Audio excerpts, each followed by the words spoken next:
My own version apritada Italiano amigo.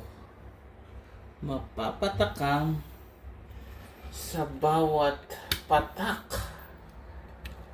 Woohoo! Yan po yung apritada, my own version.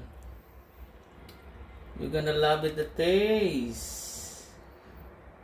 Yeah. Try na po natin.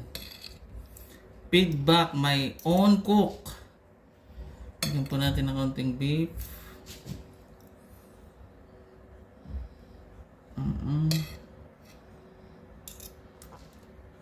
Mga gulay.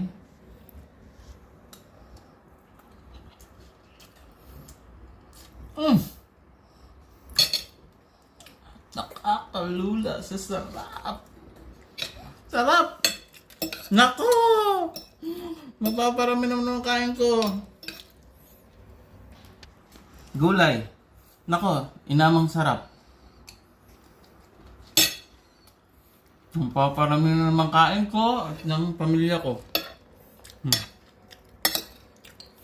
So, nakita nyo naman po dun sa video ko, ganun lang po kadaling magluto ng ulam. So, marunong kayong magluto, big advantage, di ba? No need to buy outside. For the meantime only, pag necessary. Masarap pa rin yung lutong bahay. Ma-enjoy nyo. Cheers!